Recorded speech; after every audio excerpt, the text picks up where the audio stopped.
NH विभाग होश में आओ, मौत के साथ खिलवाड़ बंद करो। लोकल के लोग चोटिल हो रहे हैं, बाहर के लोग चोटिल हो रहे हैं। उत्तराखंड के रामनगर इलाके में नेशनल हाईवे 309 पर पीरू मदारा और टांडा के बीच बना डिवाइडर अब लोगों की जान का दुश्मन बन चुका है।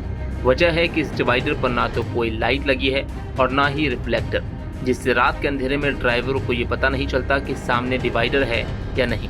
नतीजा ये कि आए दिन यहाँ हादसे हो रहे हैं। हाल ही में शनिवार की रात एक बड़ा एक्सीडेंट हुआ जब संभल के एसडीएम और उनकी डॉक्टर पत्नी इसी जगह दुर्घटनाग्रस्त हो गए। दोनों बुरी तरह जख्मी हुए और उसके बाद फिर से प्रशासन की लापरवाही पर सवाल उठ खड़ा हुआ है। पीरू मदारा क्षेत्र में बीते 6 महीनों में करीब 24 से ज्यादा सड़क हादसे हो चुके हैं, जिनमें कई लोग अपनी जान गंवा चुके हैं। लगातार हो रहे इन हादसों से लोग डरे सहमे हैं। लोगों का कहना है कि प्रशासन को बार बार कहा गया लेकिन कोई पुख्ता इंतजाम नहीं किए गए। अब हालात ऐसे हैं कि स्थानीय जनप्रतिनिधियों को सड़क पर उतरना पड़ रहा है।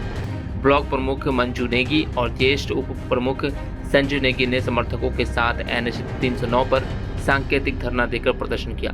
उनकी साफ मांग है कि डिवाइडर पर तुरंत लाइट और रिफ्लेक्टर लगाए जाए ताकि आगे किसी की जान न जाए।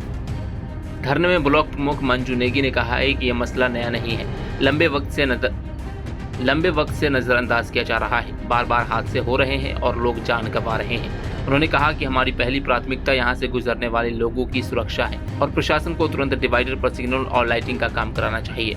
स्थानीय लोग भी अब तंग आ चुके हैं। उनका कहना है कि अगर 10 दिन के अंदर डिवाइडर पर लाइट और रिफ्लेक्टर तो वे उग्र आंदोलन करेंगे और सड़क पर चक्का जाम करने से भी पीछे नहीं हटेंगे। कुल मिलाकर एनएच 309 पर यह मुद्दा सिर्फ सड़क सुरक्षा का नहीं बल्कि लोगों की जिंदगी से जुड़ा है।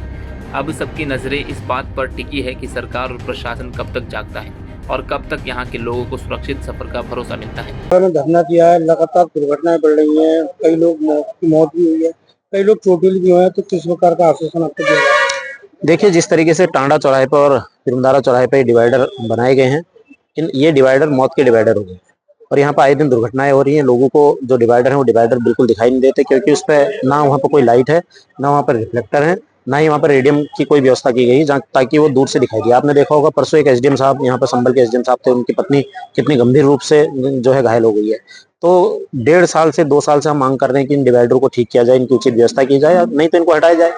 एनएच के अधिकारियों को बताया गया है लेकिन किसी ने कोई ध्यान नहीं दिया। आज हमने सांकेतिक धरना, यहाँ पर 10 मिनट का सांकेतिक धरना हमने एक तरफ जो है बैठ के धरना दिया है और 10 दिन का हमने इनको समय दिया। अगर 10 दिन के अंदर ये यहाँ पे जो है इसकी उचित व्यवस्था नहीं करते, डिवाइडर को या हटाया जाए या वहाँ पे लाइट लगाया जाए, रेडियम लगाया जाए, नहीं करेंगे तो हम जो है 10 दिन बाद यहाँ पे फिर से धरना देंगे, चक्का जाम करेंगे। Bureau report, dynamite news, Uttarakhand.